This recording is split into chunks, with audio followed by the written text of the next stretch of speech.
14.000 millones de años, todo era una sola materia reunida, un punto con densidad infinita.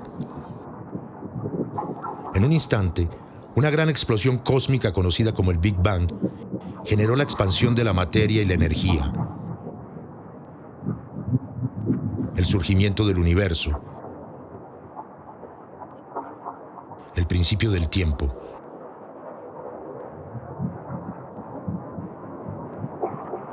El inicio de la vida.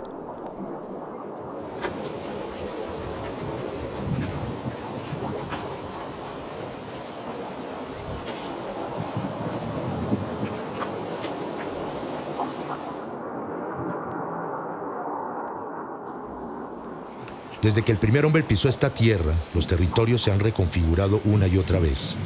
Han sido habitados y deshabitados, conquistados, ocupados y liberados.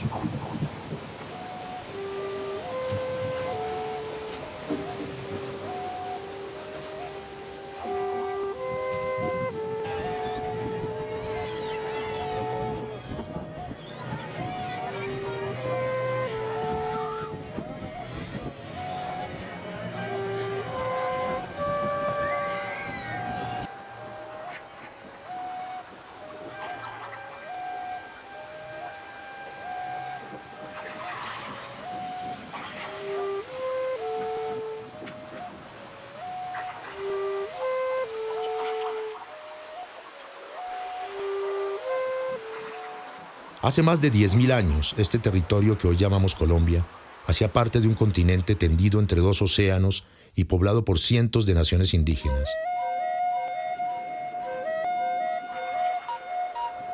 Se dice que la primera expedición española que llegó a este lugar entró por el Cabo de la Vela, hacia el año de 1499.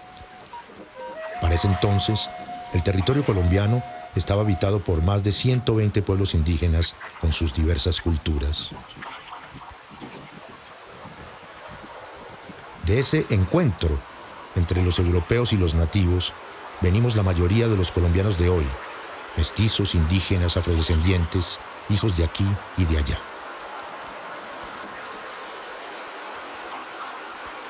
A partir de ese encuentro, también se originó en la naciente Colombia un conflicto por la tierra y el poder que no ha dado tregua en más de 500 años.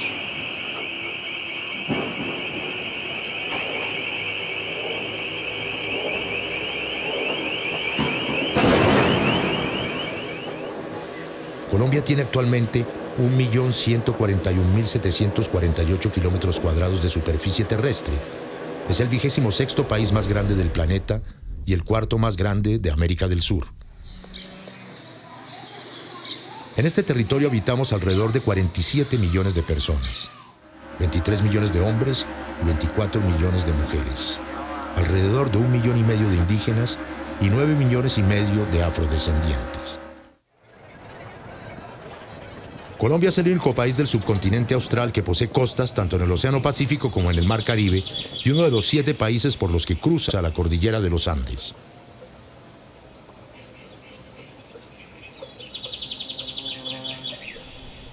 Su ubicación geográfica la convierte en una de las naciones más diversas del mundo en clima, fauna y flora.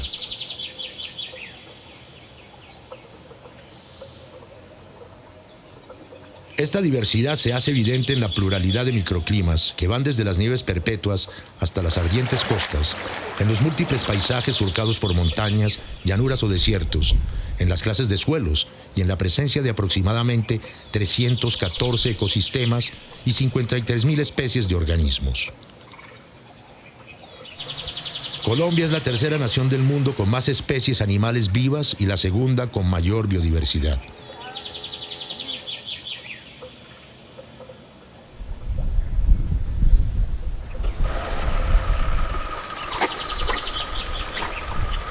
Nuestro país es también un territorio, un lugar habitado por diversas poblaciones que ocupan el espacio, lo perciben, lo gobiernan y lo transforman de distintas maneras. Entre las formas de intervenir el territorio está el uso que se le da a los suelos. En este país, la mayor parte de la tierra se utiliza para fines distintos a los de producir el alimento. De las 114 millones de hectáreas que componen el territorio, tan solo 3.4 millones se destinan a la agricultura, pese a que 21.5 millones tienen vocación agrícola.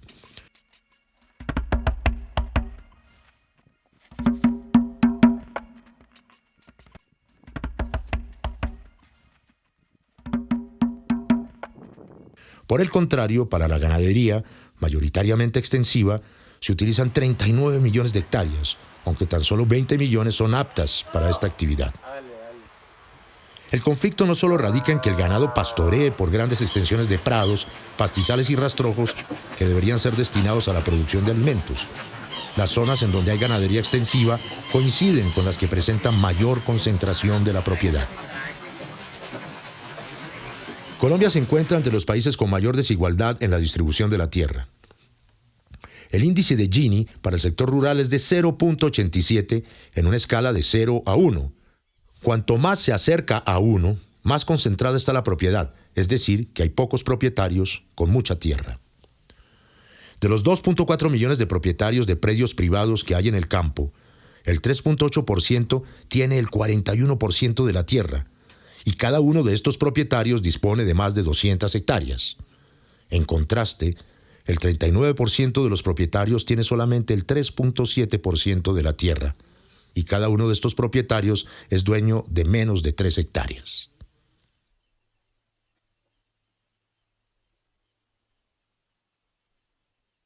La tierra en el país ha sido más tradicionalmente es un factor de concentración del poder militar, territorial, político, donde básicamente no ha sido concebida la tierra como un factor de producción, como un activo, no solo productivo, sino social.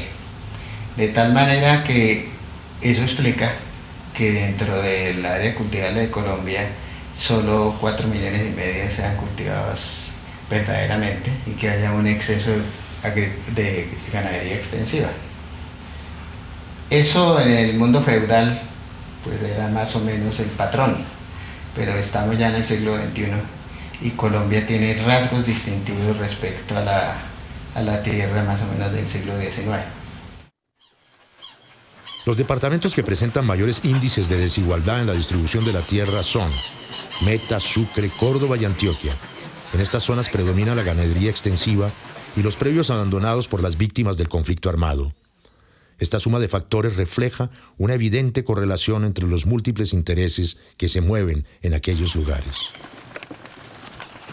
Pese a ello, la ganadería extensiva continúa primando sobre la agricultura. Esto se ve en los altos incentivos que se destinan para esta actividad y en la cantidad de tierras que se utilizan para el desarrollo de la misma.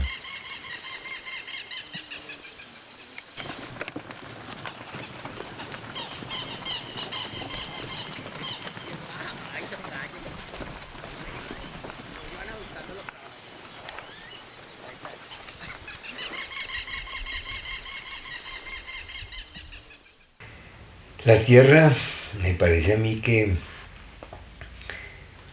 sigue estando en manos de un sector latifundista.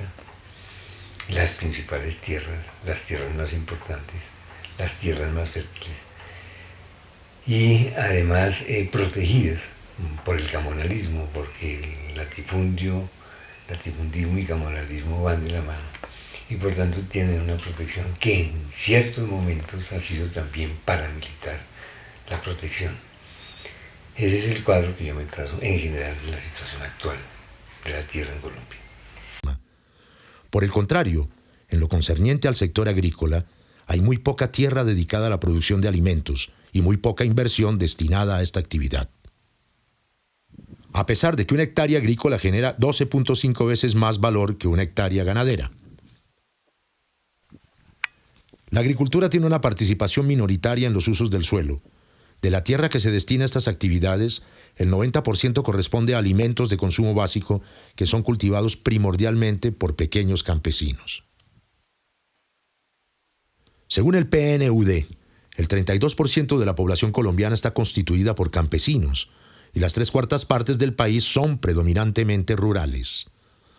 Pese a este protagonismo, los campesinos son los más pobres de Colombia. Estadísticas del DANE indican que las familias campesinas sobreviven en promedio con menos de 300.000 pesos al mes. Las escasas políticas de protección, la concentración de la propiedad, las condiciones climáticas y el bajo desarrollo científico y técnico del campo contribuyen a la situación actual de esta población, así como los tratados de libre comercio firmados durante la última década que favorecen la importación de alimentos. De acuerdo con Planeta Paz y Oxfam, en los próximos años, el ingreso del 70% de la población campesina disminuirá en un 16%, como consecuencia del Tratado de Libre Comercio que se firmó con los Estados Unidos. Este impacto se acentúa más si se compara la realidad del campo a la luz de la ciudad. Mientras en las ciudades los pobres son el 30% y los indigentes el 7%, en el campo los pobres son el 65% y los indigentes el 33%. Colombia, más del 75% de la tierra está monopolizada en unas 25 familias. ¿Sí? Gente que tiene miles y miles y miles de hectáreas.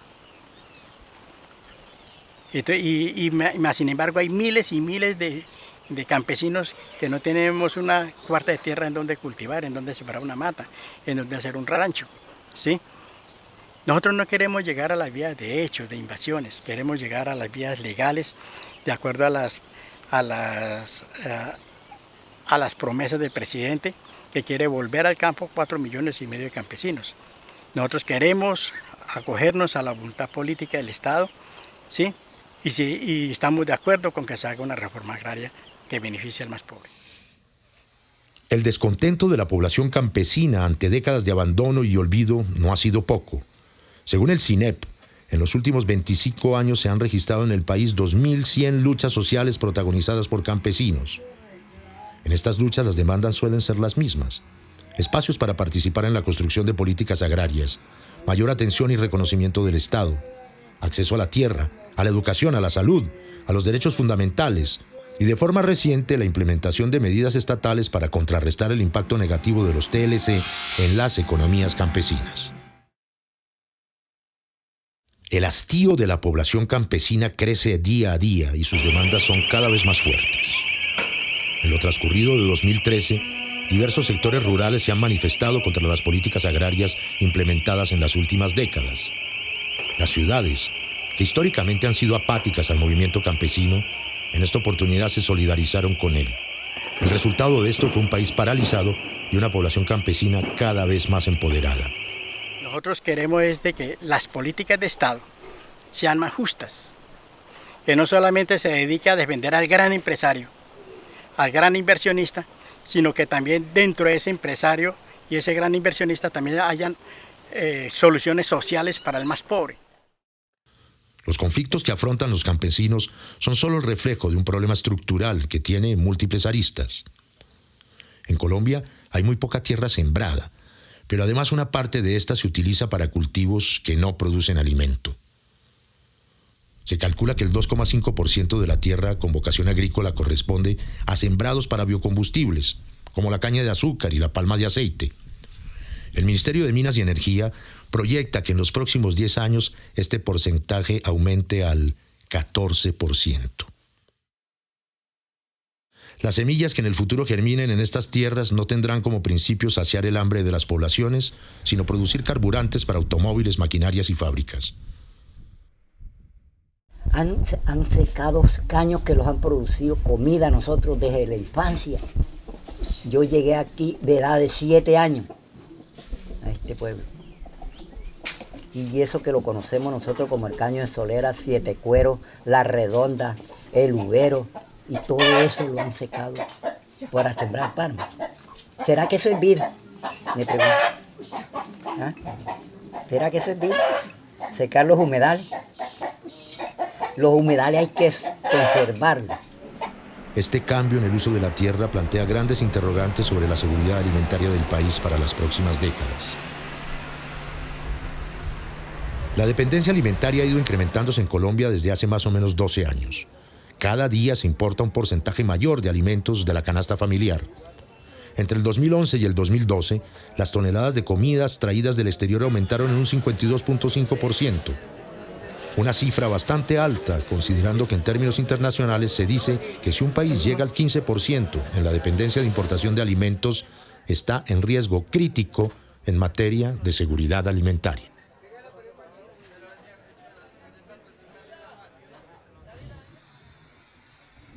Los biocombustibles también han sido criticados en Colombia por las condiciones laborales bajo las que están sometidos quienes trabajan en este sector y por su relación con procesos de desplazamiento forzado y usurpación de tierras. Las zonas dedicadas a estos cultivos corresponden en gran medida a las regiones más afectadas por el conflicto armado y el narcotráfico. En algunas zonas del país, además, se les ha vinculado con el acaparamiento de tierras. Entre los casos más conocidos se encuentra el de la llamada altillanura. Allí, varias empresas adquirieron miles de hectáreas para la producción de alimentos y biocombustibles que sobrepasan ampliamente la unidad agrícola familiar. La Ley 160 de 1994 establece que la UAF es la medida límite que una persona o una empresa puede adquirir cuando se trata de tierras con origen baldío que fueron adjudicadas por el Estado en procesos de reforma agraria. Esto con el fin de evitar la concentración de la tierra y preservar su función social. La UAF es la extensión mínima de tierra que, a juicio del Estado, necesita una familia campesina para producir su propio alimento y producir un excedente que le permita progresar. El tamaño de esta varía de acuerdo con las características ecológicas, sociales, culturales y económicas de cada departamento. Para el caso de la altillanura, por ejemplo, la UAF oscila entre las 80 y 1.800 hectáreas. Sin embargo, las tierras adquiridas por cada empresa promedian entre 30.000 y 50.000 hectáreas. Esta cifra supera por lo menos en 30 veces el máximo permitido por la ley para un solo propietario. Empresas como Riopaila y Cargill crearon sociedades anónimas para adquirir estas tierras, logrando así evadir la restricción legal mediante una compra fraccionada. Este actuar transgredió el espíritu de la ley y de paso legitimó una cultura del atajo que responde al conocido dicho de echa la ley, echa la trampa. Todavía no se ha establecido en términos jurídicos si estas estrategias son ilegales o legales, pero lo que sí está claro es que este actuar antiético puso en cuestión el tipo de desarrollo rural que se desea y se pretende en este país. Entre las formas de intervención del territorio y el uso que se le ha dado a los suelos, se encuentra también la minería. En la actualidad existen 10.000 títulos para la explotación de 5.8 millones de hectáreas y 19.000 solicitudes por resolver. Según un informe de la Contraloría General de la Nación, las áreas con interés minero abarcan unas 40 de las 114 millones de hectáreas que conforman el territorio colombiano. Es decir, más de una tercera parte del país cuenta con título minero, que está solicitado para titulación o será destinado para la explotación minera. El auge de la minería naturalmente ha privilegiado a las grandes empresas y a la inversión extranjera por encima de los mineros artesanales. Por lo menos el 50% del sector está en manos de extranjeros y alrededor de 9.000 títulos vigentes fueron otorgados a capitales empresariales. La minería ha desplazado a otros sectores económicos y ha dejado grandes estragos a nivel ambiental. Las actividades mineras han destruido la flora, la biodiversidad y los ecosistemas. Han contaminado las aguas y secado o modificado el cauce de los ríos. Entonces nosotros le dimos respeto a nuestra madre tierras. Nosotros no convivimos con ellas miles de años, pero no la destruimos. Vean los murizales, las sabanas. En cambio, cuando entraron la empresa petrolera o la empresa extranjera, ellos comenzaron a explotar la tierra. Ahorita la tierra está calva. En Colombia ningún político se ha pensado una política teniendo en cuenta los derechos de la madre tierra y la naturaleza. Adicionalmente, en algunas zonas del país han existido relaciones de funcionalidad entre los intereses mineros, los actores armados y el narcotráfico. Detrás de cada megaproyecto siempre hay una guerra, porque los grupos están ahí finalmente para controlar el territorio y para mirar entonces cómo toda la ganancia que hay allí, ellos pueden controlarla y finalmente tener como sacarle todo el fruto posible. Buenaventura y el Pacífico, digamos, desde hace 14 años está de luto hasta hoy, ¿no? Porque si hacemos una cuenta en el Pacífico, han habido más de 8.000 muertos en estos últimos 13 años. Aquí en Buenaventura solamente podemos hablar de unos 3.000, creo que más, ¿sí? Vemos Buenaventura, Quito, Guapi, Tumaco y los otros pueblos, hay más de 8.000 muertos, ¿no? Eso no ha llamado la atención aquí a nivel gubernamental, ¿no? Porque la gente negra se está muriendo y nadie dice nada. Según cifras de la Federación Unitaria de Trabajadores Mineros, el 80% de las violaciones a los derechos humanos que ocurre en Colombia se presentan en los municipios mineros energéticos y el 87% del desplazamiento forzado sale de estos municipios. En las áreas mineroenergéticas ocurre el 78% de los crímenes contra sindicalistas, el 89% contra indígenas y el 90% contra afrodescendientes. La ganadería extensiva, los biocombustibles, la minería y los demás usos del suelo ponen en evidencia las tensiones entre las diversas formas de pensar el territorio que se han dado y se dan en este país, así como las formas violentas de apropiarse de la tierra y la manera ilícita de utilizarla, dinámicas que se expresan en territorialidades ilegales.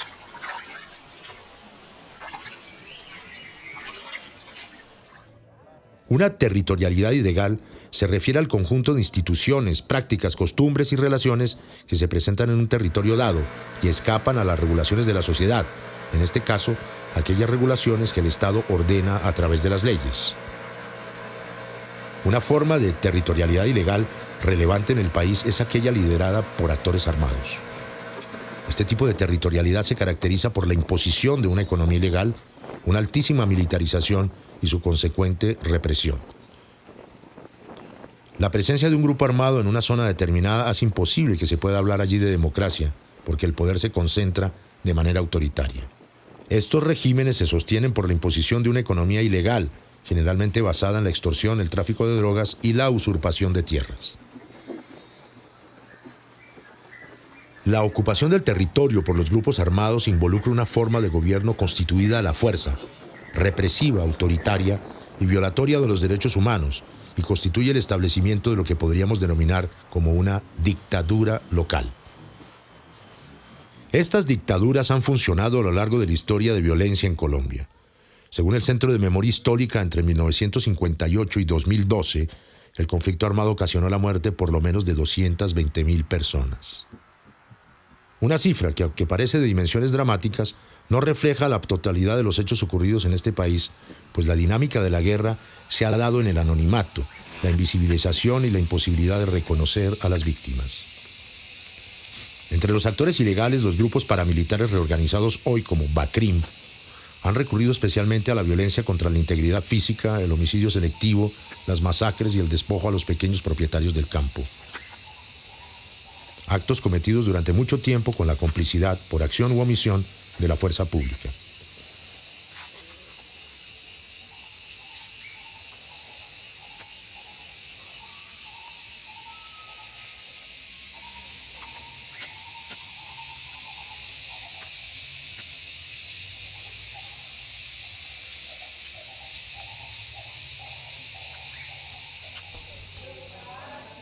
Llegaron y dijeron, nosotros somos las autodefensas, los mochacabezas de Córdoba y el Urabá, quienes estamos acostumbrados a desayunar con sangre y hoy no hemos desayunado.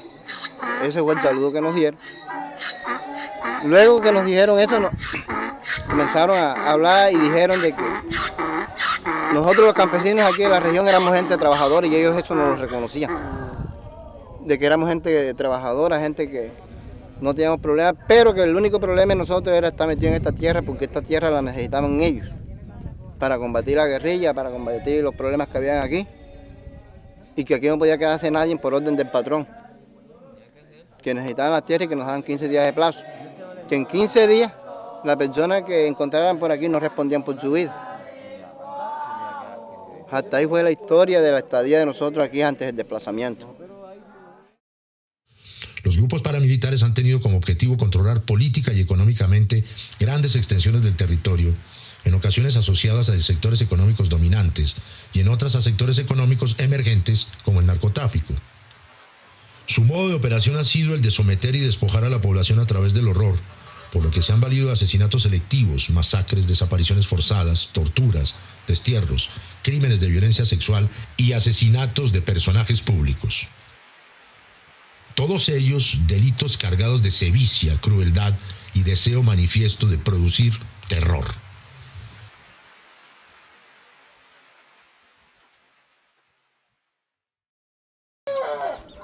Muchas veces me pregunté que por qué matan a tal persona, si no le ha hecho nada, ¿qué le hicieron? No lo veía como leyes, no lo veía como leyes, sino leyes inventadas por ellos mismos. Y más de una vez me pregunté qué motivo da un campesino para que lo único que hacía era cultivar la tierra, producir para que la gente del pueblo comiera, y por qué venía un grupo y los asesinaban, sin mediar palabras, sin decir, sino que lo cogían a la mansalva y lo mataran como si fuera peor que un animal.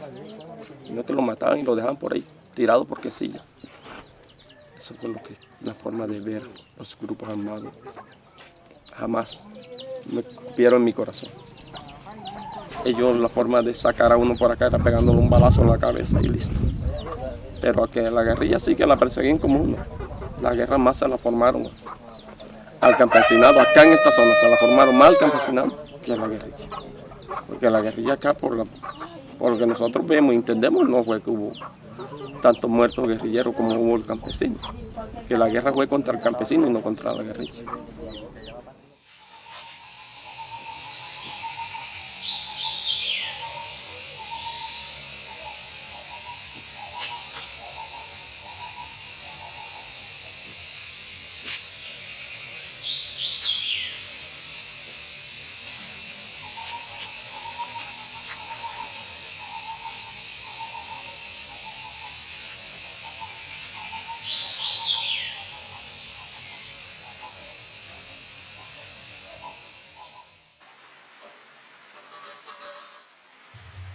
Si bien las guerrillas no han tomado el poder de la institucionalidad local, del modo que lo ha hecho el paramilitarismo, han restringido y debilitado la democracia, intimidando, secuestrando, amedrentando y en ocasiones imponiendo funcionarios gubernamentales. En las zonas controladas por la guerrilla se ha sometido a las organizaciones políticas, se ha debilitado la confianza y se ha introducido el control del territorio a través de extorsiones, amenazas, secuestros, destierro, reclutamiento ilícito, ataque a los centros urbanos y la imposición de un sistema jurídico-moral que establece lo que es posible y lo que no. El control del territorio se ha consolidado en el país a través de dinámicas de miedo, pero no solo son responsables de esto actores ilegales. La fuerza pública también ha contribuido y estimulado estas dictaduras. Basta recordar episodios de homicidio selectivo y ejecución extrajudicial cometidos por miembros de la fuerza pública, como los comúnmente llamados falsos positivos.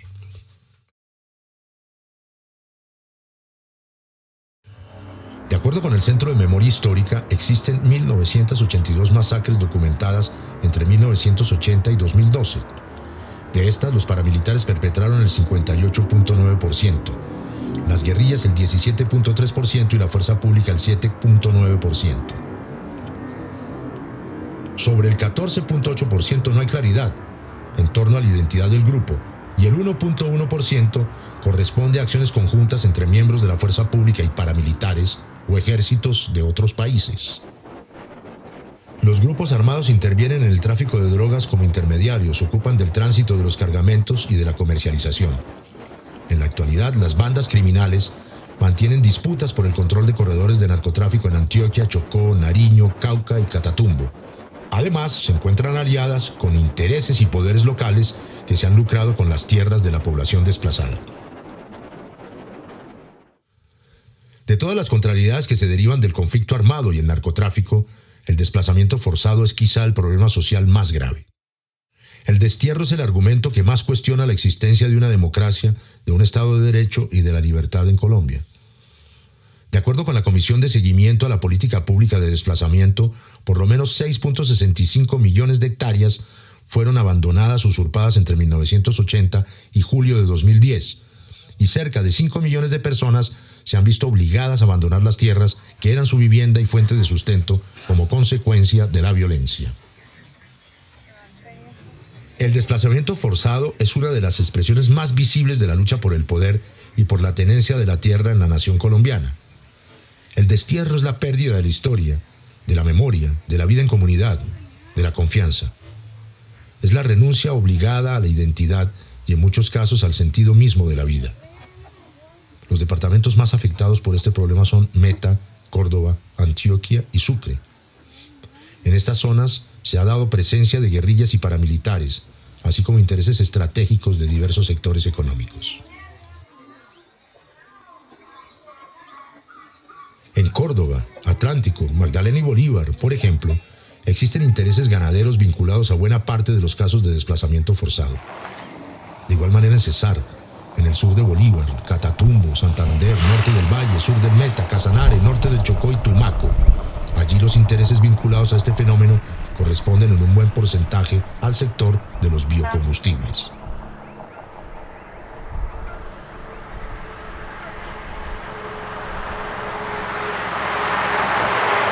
Realmente la relación de la gran ganadería con los grupos paramilitares ha sido íntima, ha sido probada y ha sido inclusive judicializada. Hay una tesis en muchas regiones del país donde pues uno no puede decir que ciertos grupos empresariales hubieran auspiciado el proceso de despojo, limpieza y luego apropiación o usufructo de territorios despojados.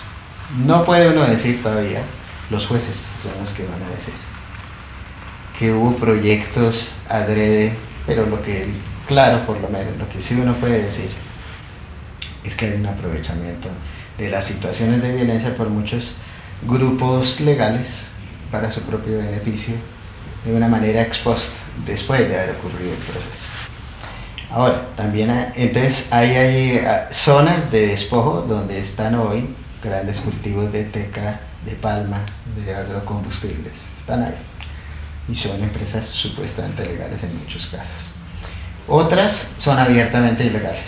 O sea, ha sido un despojo que lo han materializado y que lo están usufructando. En algunos casos son actores abiertamente ilegales como los narcos. En Colombia los conflictos alrededor de la tenencia y el dominio de tierras y territorios han sido un problema histórico.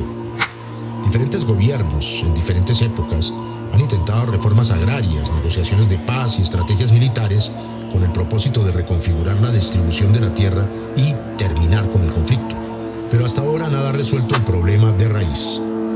Ahora uno dice, ¿por qué el conflicto armado? Pues precisamente porque la guerrilla quiere controlar el territorio para sus fines, el ejército quiere controlar el territorio para los fines del Estado y el paramilitarismo igual. Entonces, la tierra termina siendo un elemento importante porque ahí está la riqueza de esa biodiversidad natural que existe. ¿Quiénes le hemos conservado hasta el momento? Los pueblos indígenas. Y de hecho los otros pueblos que ahí están, pero la mayor riqueza, uno dice, está en los territorios indígenas.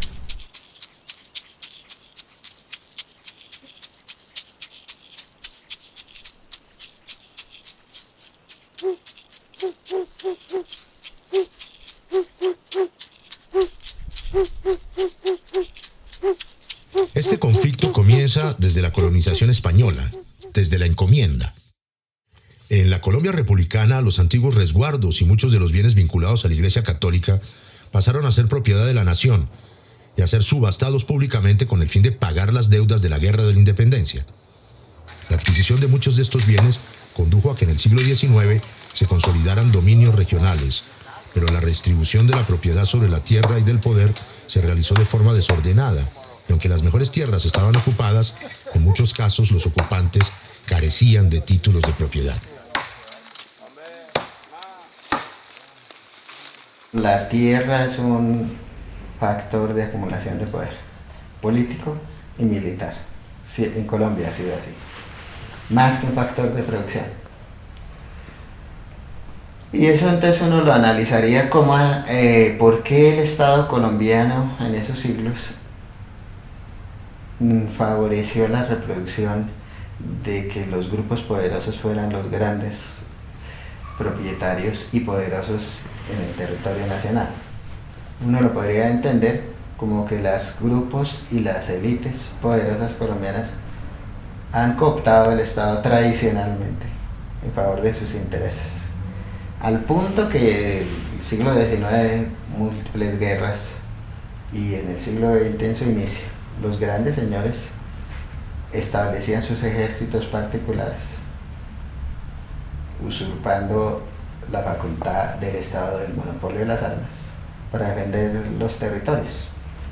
Y no es tan lejano, porque hoy de una u otra manera en las últimas décadas también hemos tenido grandes señores, ejércitos particulares defendiendo y ampliando su territorio.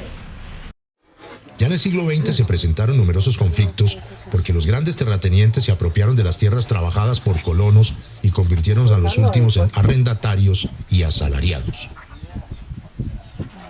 En 1936 se promulgó la Ley 200 con el fin de clarificar los títulos de propiedad, pero el marco legal no acabó con los conflictos, sino que por el contrario los agudizó, porque el temor a la nueva ley condujo a un aumento en la expulsión de colonos y por consiguiente desencadenó un incremento en la concentración de la tierra.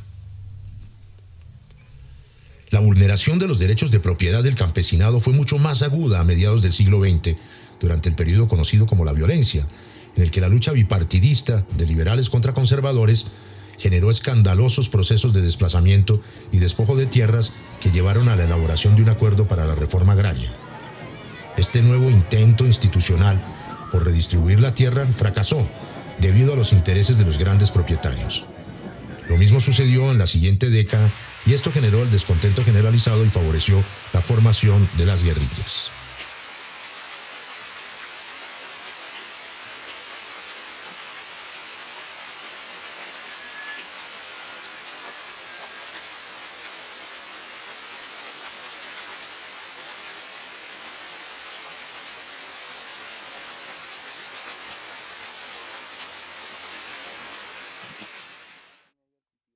En los años 90, el acceso a la propiedad de la tierra y el mejoramiento de la calidad de vida de la población rural se legisló a través de la Ley 160 de 1994. Con ella se planeó la redistribución de 1 millón de hectáreas, de las que solo se entregaron 598.332. La mayor parte de la tierra permaneció en las manos de quienes ya la tenían, sin importar si dicha posesión era lícita o ilícita. Hasta el siglo XX, e incluso hasta la primera década del XXI, no se elaboró de manera precisa una política para el desarrollo rural. Las leyes respondieron a los intereses de los grandes propietarios. Cuando no lo hicieron, no se aplicaron debido al poder que este sector tiene sobre todo el campo institucional.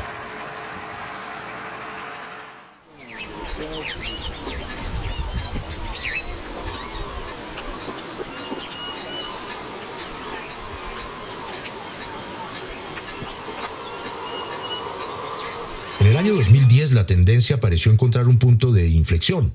En el gobierno de Juan Manuel Santos se logró la aprobación en el Senado de la Ley 213, conocida como la Ley de Víctimas y Restitución de Tierras.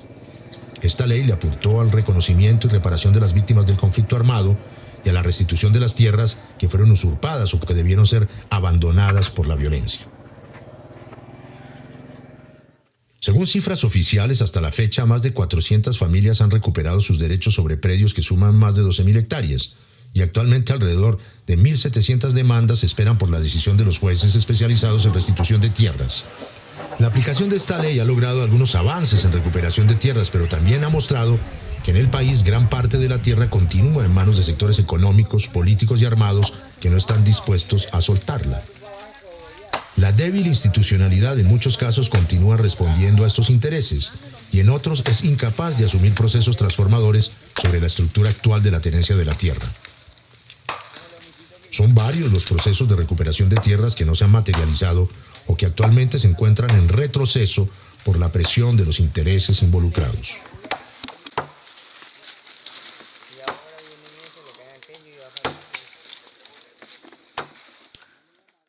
El miedo me acorrala a veces. No voy a decir que yo soy más fuerte, que yo soy bravo, no. Siento miedo porque en Colombia vivimos en un país, aquí en Colombia sí, vivimos una seguridad que tú no puedes andar libre, porque cuando tú menos piensas te abordan. Vas solas por aquí o tú caminas y te pueden abordar. Te pueden meter terror como que me metieron con los niños. Otra persona que no esté con sus sentidos completos, que no esté pensando en la tierra, ni tampoco ni en los niños, ya yo hubiera salido. Hoy mismo hubiera empacado y me hubiera ido. Pero no lo voy a hacer, porque no le voy a dar gusto. De nuevo, muchos campesinos que lucharon durante décadas por sus tierras ven cómo sus esperanzas se disipan entre las amenazas y el juego de poderes. Testimonio de ello dan los líderes de restitución. Según la Defensoría del Pueblo, entre el 2006 y 2011, al menos 71 líderes de procesos de restitución de tierras fueron asesinados, un hecho que no ha parado en los últimos 2 años. En lo corrido de este año, 5 líderes han sido asesinados y otros tantos, que sobrepasan los 400, viven con la sentencia a sus espaldas y la amenaza de muerte que cada día los acompaña.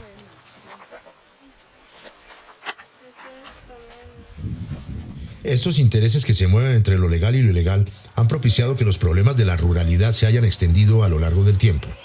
Una situación que ha llevado a los movimientos sociales campesinos a plantear sus reivindicaciones ante el Estado de forma sistemática.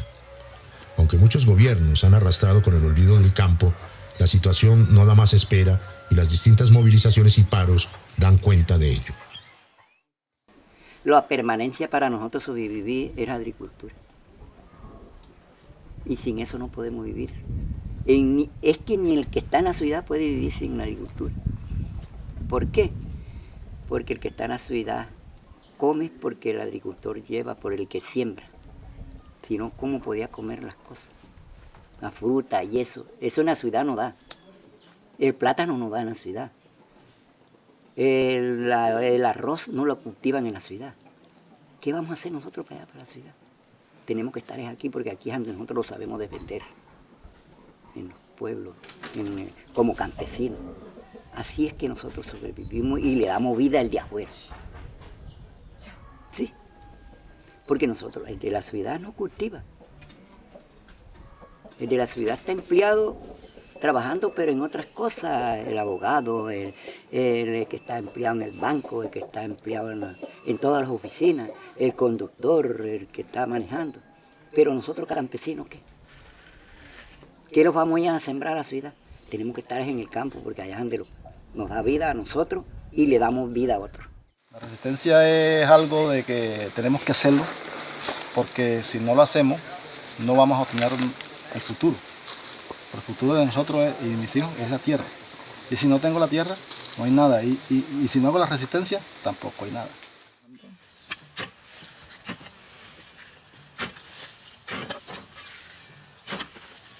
Al Estado y a los gobiernos les corresponde emprender acciones efectivas que beneficien la vida de los pobladores del campo colombiano. No podemos seguir dándole la espalda a la ruralidad. La violencia y el conflicto social y armado en Colombia han estado atravesados por la problemática de la propiedad y la tenencia de la tierra, lo que ha conllevado a la exclusión, al desplazamiento forzado, a la concentración de la tierra, a la ilegalidad y a la ilegitimidad. Hemos vivido en medio de una estructura de poder desequilibrada que fomenta el control territorial y las relaciones políticas premodernas, que actúa en detrimento de una democracia real.